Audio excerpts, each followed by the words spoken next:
అన్నపూర్ణగా పశ్చిమ గోదావరి జిల్లాలో దేశానికే తిండి పెట్టారు మీరు. అలాంటి ఈ జిల్లాకు రావడం నా అదృష్టంగా భావిస్తున్నా. ఇంకో పక్క అల్లూరి సీతారామరాజు పుట్టిన జిల్లా. బ్రిటిష్ వాళ్ళ గుండెల్లో రైళ్లు పరిగెత్తించి ప్రాణత్యాగం చేసి మనకి స్వాతంత్రం రావడానికి దోహదం చేసిన వ్యక్తి. అలాంటి పుణ్యభూమి జిల్లా. ఇంకో పక్క ఇక్కడ మిమ్మల్ని చూస్తే మంచికి మారు పేరు పశ్చిమ గోదావరి జిల్లా. మన నాయకుడు ఎన్టీ రామారావు గారు ఎప్పుడు చెప్పేవారు, అతిథి మర్యాదకు పశ్చిమ గోదావరి జిల్లా మారు పేరని ఎప్పుడు చెప్పేవాడు ఆయన. అలాంటి పశ్చిమ గోదావరి జిల్లాకు రావడం చాలా సంతోషం. 2014 15 అసెంబ్లీలకు 15 అసెంబ్లీలు మీరు గెలిపించారు. 3 పార్లమెంటుకు 3 పార్లమెంట్లు గెలిపించారు. రేపు రాబోయే రోజుల్లో ఎప్పుడు ఎన్నికలు పెట్టినా తెలుగుదేశం జనసేన జైత్రయాత్ర ఇక్కడి నుంచే ప్రారంభిస్తున్నాం. 15 అన్ని పార్లమెంట్ గెలిపిస్తారా లేదా అని మిమ్మల్ని అడుగుతున్నా. గట్టిగా చెప్పాలి. నేను ఒక విషయం అడుగుతున్నా.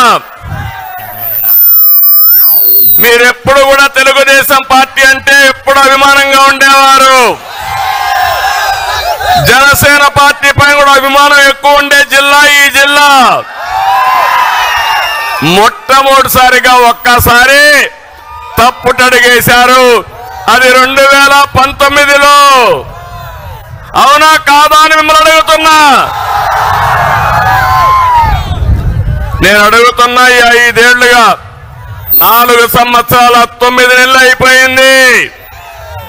సినిమా అయిపోయింది. తొందరలోనే పోతారు వీళ్ళు. నేను మిమ్మల్ని అందరినీ ఒకటి అడుగుతున్నా. సమాజంలో ఏ ఒక్క వ్యక్తి అయినా ఆనందంగా ఉన్నారా అని మిమ్మల్ని అడుగుతున్నా. 5 సంవత్సరాల్లో మీ జీవితాల్లో మార్పు వచ్చిందా అని మిమ్మల్ని అడుగుతున్నా. మీ ఆదాయం పెరిగిందా అని మిమ్మల్ని అడుగుతున్నా. అంటే మాయ మాటలు ఎవ్రీడే చెప్తున్నారు ఈ ముఖ్యమంత్రి. నేనేదో పనిచేసా బటన్ నొక్కానని. తమలో నాకు కథ జ్ఞాపకం వస్తా ఉంది. ఒక రాజా అనే వ్యక్తి ఎప్పుడు సైకిల్ ఎక్కి తిరిగేవాడు. ఏ కష్టం లేదు, పెట్రోల్ ఖర్చు లేదు. ఎక్కడికి పోవాలన్నా సైకిల్ మీద దూసుకెళ్లిపోయేవాడు. సాఫీగా జరిగింది. ఒక వ్యక్తి వచ్చాడు. అతను అడిగాడు, నువ్వు నాతో రా, నిన్ను బ్రహ్మాండంగా స్పీడ్గా తీసుకుపోతాను, స్వర్గాన్ని చూపిస్తానన్నాడు. Motor bike ఎక్కించుకున్నాడు. కొంత దూరం పోయాడు. పెట్రోల్ అయిపోయింది. పెట్రోల్ కొట్టించమన్నాడు. అతను అనుకున్నాడు, ఎక్కాము, ఏం చేయాలో తెలియదు. పెట్రోల్ కొట్టించాడు. అక్కడి నుంచి ఇంకొంత దూరం పోయాడు. మోటార్ బైక్ చెడిపోయింది, రిపేర్ చేయమన్నాడు. రిపేరు చేశాడు. ఇంకొంత దూరం పోయాడు. చీకటి పడింది. మోటార్ బైక్ నిలబెట్టి ఒళ్ళుపై నుండి అన్ని కూడా దోచుకొని పారిపోయాడు. అంటే మీరు గుర్తుపెట్టుకోవాలి, ఈరోజు ఈ ప్రభుత్వం మీకేం చెప్పింది? కరెంటు ఛార్జీలు పెంచమని చెప్పారా లేదా? పెట్రోల్ డీజిల్ పెంచమని చెప్పారా లేదా? నిత్యావసర వస్తువుల ధరలు పెంచమని చెప్పారా లేదా? అదే జరిగింది. పెట్రోల్ పోయించడం అంటే పన్నులు వేయడం, రిపేర్లు చేయించడం అంటే ఎక్కడికక్కడ ఇష్టానుసారంగా అన్ని విధాలుగా దోచేయడం. మూడోది, రాష్ట్రాన్నే విధ్వంసం చేశాడు. ఈ విషయం మీరు గుర్తుపెట్టుకోవాలి. ఈ రోజు ఈ జిల్లాలో ఏ రోడ్డు అయినా బాగుందా తమ్ముళ్ళు అని మిమ్మల్ని అడుగుతున్నా. ఏ కాలువైనా పూడికి తీశారా అని మిమ్మల్ని అడుగుతున్నా. ఏ డ్రైనేజీలైనా పూడికి తీశారా అని మిమ్మల్ని అడుగుతున్నా. వ్యవస్థల్ని సర్వనాశనం చేశారు. అందుకే అంటున్నా, రజనీకాంత్ డైలాగ్, రాజా అర్థమైందా? ఇప్పటికైనా అర్థం చేసుకున్నారా మీరు అని అడుగుతున్నా.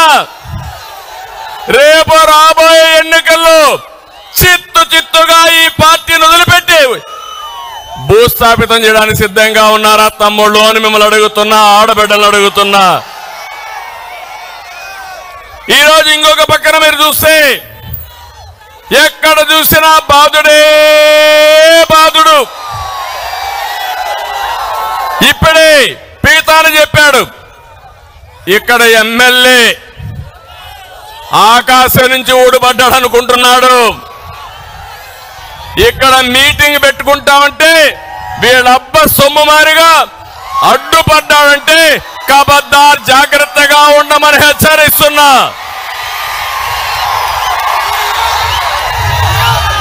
నువ్వు విజిలెన్స్ పంపిస్తావా? బెదిరిస్తావా?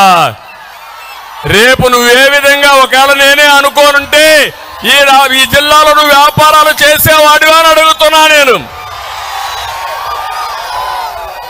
తమ్ముళ్ళు, ఇంకో పక్క ఈ జిల్లా వెస్ట్ గోదావరి జిల్లా అక్వా రంగం, పెద్ద ఎత్తున అక్వా రంగం ఉంది. జగన్ పరిపాలనలో మొత్తం రంగమే కుదేలైపోయింది. ఒక్కసారి 5 ఏళ్లకు మనకు జ్ఞాపకం చేసుకోండి. ఆ రోజు నేను ముఖ్యమంత్రిగా ఉన్నప్పుడు అక్వా రంగానికి పెద్దపీట వేశాను. రాయలసీమలో హార్టికల్చర్ కి పెద్దపీట వేశాను. ఆదాయం రావాలని కోరుకున్నాను.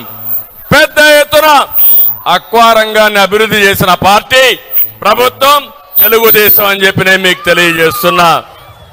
ఈ రోజు మీరు చూడండి, అప్పుడు 2 లక్షల ఎకరాలు సాగు పెంచాం.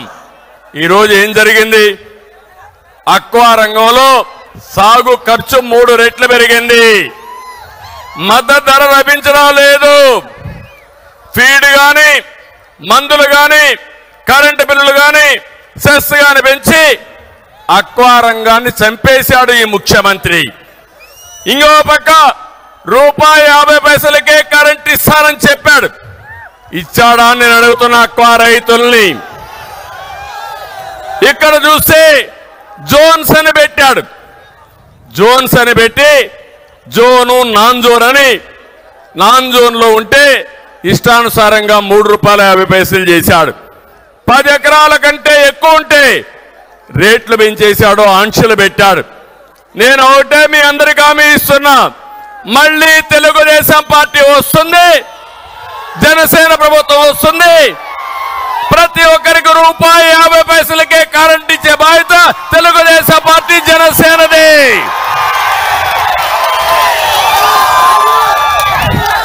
ఏఎంసీ సెస్ పెంచారు, నీటి పన్ను పెంచారు, ట్రాన్స్ఫార్మర్ రేట్లు పెంచారు, ఏరియేటర్లు విపరీతంగా పెంచేశారు. మోటార్లపై కూడా సబ్సిడీ ఇస్తామని చెప్పి నేను మీకు తెలియజేస్తున్నా. ఈ జిల్లాలోనే మళ్ళీ అక్వా రంగానికి పూర్వ వైభవం తీసుకొచ్చే బాధ్యత తెలుగుదేశం పార్టీది, జనసేనది. ఇంకో పక్క రైతు, వరి రైతు. మొన్నే చూశారు మీరు, 4 రోజులు నేను గోదావరి జిల్లాలో ఉన్నా. మీరు పండించిన పంట కొనకపోతే దోపిడీ జరుగుతూ ఉంటే ఈ దోపిడీ వ్యవస్థ పైన పోరాటం చేశాను. నేను అడుగుతున్నా, ఇప్పుడైనా సరే 4.5 సంవత్సరాలు ఎవరికైనా రైతుకు న్యాయం జరిగిందా అని మిమ్మల్ని అడుగుతున్నా. ఏ కౌలు రైతైనా బాగున్నాడా అని మిమ్మల్ని అడుగుతున్నా.